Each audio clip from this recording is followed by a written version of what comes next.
This lesson goes with Lesson 6 of Kittel and Hoffer's Introduction to Biblical Hebrew. Here is our sentence that we'll be working with today. So the first issue is how to pronounce the sentence in Hebrew. Beginning with the first word, vayavo'u, vayavo'u, ad hayarden, hu, v'chol b'nei Yisrael, v'chol b'nei Yisrael. Now all together, vayavo'u ad hayarden, hu v'chol b'nei Yisrael. Vayavo'u ad hayarden, hu v'chol b'nei Yisrael. Alright, well, let's start with this phrase, v'chol b'nei Yisrael. So here we have a series of three nouns, which are put together. So what do we call this? Of course, it's a construct chain. In our construct chain, which word is the absolute? Well, it's always the case that the last word in a construct chain is the absolute. So in this case, Yisrael. The absolute is always the last word in the chain. And what does this word mean? Well, of course, this is the word Israel. Now we can start at the beginning of our construct chain. V'chol. What is chol? This means all of, or the whole. V'chol then means and all of.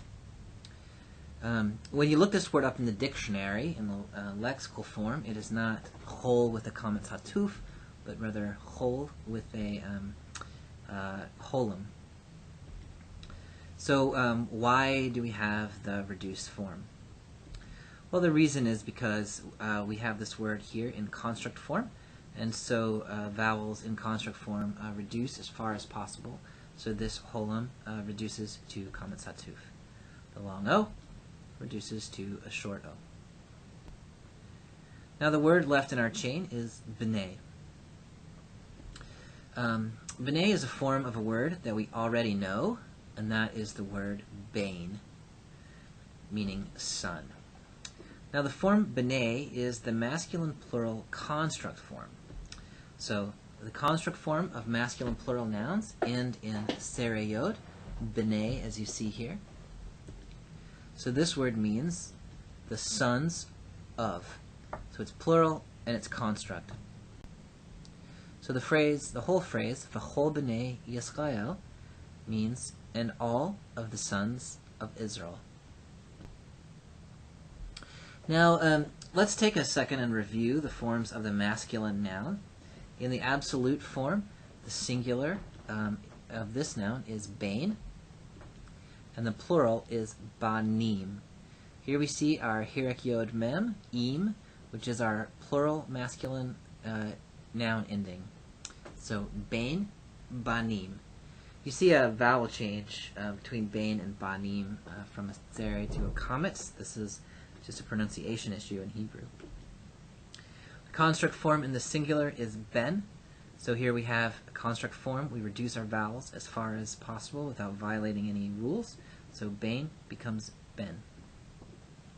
Now in the plural construct, we get b'nei. Here our im ending has changed to the construct ending, which is zere yod, and our vowels in the rest of the word have reduced as far as possible, so kametz has reduced to vocal schwa. So bain, banim, ben, b'nei. These endings are consistent. So in the masculine plural absolute, we have im attached to the end of our noun. In the masculine plural construct, we have a attached to the end of our noun, and then in addition, in the construct form, we have the vowels reduced as far as possible. These markers of the masculine plural are reliable in both absolute and construct states. So for those of you who love charts, here's a chart. Okay, so we can make the same chart with a different word. Let's try our word davar, meaning word or thing. The absolute singular form is simply our lexical form, davar, comments in both syllables.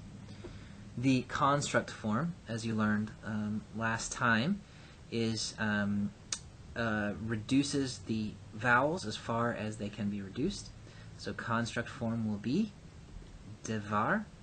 The comments in the first syllable reduces to a vocal shva. The comments in the second syllable reduces to a patach. All right. Now our plural ending for davar, we add our im ending to the end of the word, and then we need to do vowel reduction. So when we add the im ending to davar, it results in a pro-pretonic comments. And as you know from vowel rules, pro-pretonic comments do not stand, and so it reduces to a schwa. So davar, devarim. Now the plural construct form, we know that it's going to change the im ending to an a, and that it's going to reduce the vowels as far as it can. It's going to end up looking like this, divrei. Divrei. Now, it's not obvious how these vowels change, so let's look at that. What we have is devarim, with the accent on the im. This, we can change the im ending to a, so devarei, but now we need to reduce our vowels. So now we're in construct form, so all vowels reduce as much as possible. You see there a vet in an open unaccented syllable with a comments. So this comments can reduce to a schwa. But what that results in is two vocal schwas next to each other, which we cannot have. So in this case, two vocal schwas next to each other, our rule is two schwas go walking, the second one does the talking. But here, both of them need to be pronounced. So in this situation, the first schwa will resolve itself to hirek. So two vocal schwas in a row, the first one resolves itself to a full vowel. So devarim, when we undergo vowel reduction, becomes divrei.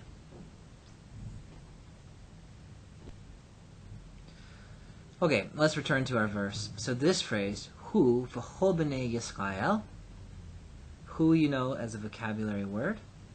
So the entire phrase, he and all of the sons of Israel. We know that the sons are definite because Yisrael is definite as a proper name. He and all of the sons of Israel. All right, our next phrase is ad hayarden. You know already from vocabulary. This is our preposition, meaning as far as. Spatially, it means as far as. Temporally, it means until. Here, as far as. And then Ha-Yarden is a proper name. It is the Jordan. Notice the dagesh in the yod. This is part of the definite article, Hepatak double. So the ha double is the definite article. This dagesh here is just dagesh lene, because it follows the silent shva, and it's a bagad kafat letter. So we do not need an explanation for that dagesh.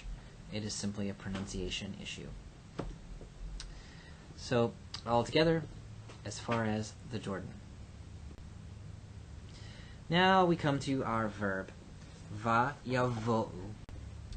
So if you haven't studied this lesson already, you can still determine some things about this verb, va yavo'u. We know it's a verb. We know it's a vav conversive because we have vav patak double. We know it's a prefix form because it's a vav conversive followed by a yod. So we have some things that we can say even if we don't know what this word is. Problem is that the vowel under the yod is something we haven't seen before. Here we have a comment. Previously, we've been accustomed to seeing in the strong form a hirek, or occasionally with a first yod or halak, seeing a tzere. So this is a new vowel under the prefix, which we haven't encountered before.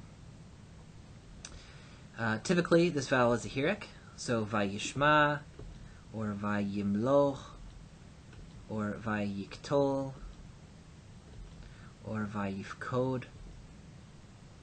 So this is the strong form of the vav conversive prefix, hirek under the prefix. A vowel change under the prefix, as you know, means that we are encountering a weak form, and typically that it indicates the loss of a root letter. So, for instance, we have seen vayeshev. Here is a tzere under the prefix. As you know from last week or so, this indicates a first yod. Tzere under the prefix, first yod. So vayeshev comes from the root yashav, and he sat. Similarly, vayetze is a first yod, coming from the root yatza, and he went out. And of course, here is our dog that thinks it's a cat. Vayelech looks like a first yod, but in fact is halach, and he went. So, our rule is this: if the vowel under the prefix is tzere, then the root either begins with yod, like yeshav and yatza, or it's halach. But in this case, the vowel under the yod is not a tzere, but it's a kametz, vayavo'u. So, what do we know from that? Well, here's our rule. If the letter under the prefix is a kametz, then the middle letter of the root is missing. So what we've lost here is not our first letter, as in vayeshev or vayelech, but the middle letter. And it's not just any letter. It's going to be one of the consonants that can also function as a vowel. So it's either going to be vav or yod. We also have another letter that can function as a vowel, but it's not going to behave this way. So don't worry about hey. If you see a kametz under the prefix, what you're looking at is either a middle root letter that is vav or yod. We can call these verbs second vav, second yod, or middle vav, middle yod. These are also sometimes called hollow roots. So if it has a vav or weak yod in the middle, it's a hollow root, a middle weak, a middle vav, middle yod, second vav, second yod. So some examples of roots that function this way: mut, which means to die; sim, which means to set or to place; bo, which means to enter or to come. In the vav conversive, hollow roots lose their middle root letter, and then the vowel under the yod becomes the kametz. Now, it is also the case that the middle root letter does not disappear entirely. So here we see the form of mut, which is vayamat. So here, where the arrow is pointing, you see a kametz hatuf, which is a still an O-class vowel, like the vowel in mut, but it's been reduced, so it's no longer a full vav vowel, but is a short form. So vayamot, but it's still indicating that it's an O-class or an U-class. For sim, we get vayasem. Here again, you have an E-class vowel under the sin. Sim, vayasem. You know it is a middle weak because of the comments under the prefix, and you actually know it's a middle yod because of the E-class vowel. Bo, vayavo. Here again, you see the O-class vowel is retained between the vet and the aleph. So you know it's a middle weak because of the comments under the prefix, and you know it's O-class because of the O between the vet and the aleph. So when we look at our form, vayavo'u, first thing we notice is that there is a kametz prefix, which immediately should indicate to us that we're thinking middle weak. Second thing we notice is that the vowel in the middle is a long O, that is a holem. And so we know we have a middle weak root that is U-class. So our root is going to be bet, vav, aleph, or bo, to come or to enter. Now, this is almost our form, vayavo, but we still have an extra letter that we haven't accounted for. We have a shurek that is attached to the end of the word. So here is what the shurek is doing. When the prefix yod is joined by the complement u at the end of the word, this is our third masculine plural prefix form. Here it's a third masculine plural prefix vav conversive. So the prefix yod plus the complement u at the end is our third masculine plural form. So this particular form, vayavo'u, would be translated and they entered, or and they came. So our entire sentence now, vayavo'u ad hayarden hu v'chol b'nei Yisrael, and they came as far as the Jordan, he and all the sons of Israel. Or we could smooth it out, he and all the sons of Israel came as far as the Jordan. Okay, so let's review what we know so far about cal prefix verb forms. We know that the cal prefix third masculine singular will have a yod prefix followed by the three-letter root. What we've just learned is that the third masculine plural cal prefix will have a yod followed by the root followed by the verb complement, which is an u. So, for instance, we see our strong form, yif kod, the yod prefix indicating third masculine singular. Here we have yif kadu, which is our strong root with the prefix and the prefix complement. So the yod at the beginning plus the vav at the end are indicating cal prefix third masculine plural. Yif kod, singular, yif kadu, plural. Here we see again, yishma, yishma'u, and we can also just add a vav patak double, and we have our vav conversive forms. So vayishma, vayishma'u. And here we have the vav conversive of the middle week, vayavo. You notice the comments under the prefix. So this is third masculine singular of the root bet vav aleph. Here you see the comments under the prefix and then the prefix complement u at the end. So vayavo'u and means and they came. Okay, so we've learned a number of cal prefix vav conversive forms. In fact, you have now learned almost all of the irregulars. So, here's our strong root, vayif kod. Of course, the root, the indicator here is the hirek under the prefix, showing us that our root is pakad. Here we have vayomer. Here we have the O-class vowel, indicating that the root is a first aleph. Of course, the root is kind of obviously a first aleph, but this is the cal, vav conversive of the first aleph. So our root, amar. Here we have vayeshev. The vowel under the prefix is zere. If the vowel under the prefix is a zere, then we're looking at a first yod. Vayeshev from yeshav, to sit. The other possibility for a zere is vayelech. This is our dog that thinks it's a cat, halach.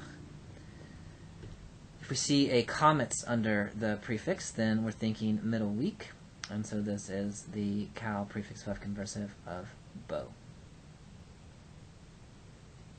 So the key to recognizing cal vav conversives prefix is to look at the vowel under the prefix, and they will tell you what root letter is missing in the irregular forms. Now, one thing that will trip you up from time to time is the difference between the prefix of shuv and the prefix of yeshav. Here we have vayeshev. Notice that we have a tere under the prefix. This indicates a first yod, and so our root is yashav, and he sat. Now, for the root shuv, we have vayashav. Here we see that the vowel under the prefix is a kametz hatuf, and so our root is middle weak shuv. But if you look at those two forms, vayeshev and vayashav, the only difference between these two is the vowels. The tere under the prefix in vayeshev, the kametz in vayashav. You also have an E-class vowel in vayeshev and an O-class vowel in vayashav. So these are distinct from one another, but they are frequently confused when you encounter them in the wild. So make sure that you notice the vowel under the prefix when you see these two, and indeed any form of the Kal-Vav conversive prefix. All right, you're doing great. Keep it up. See you in class.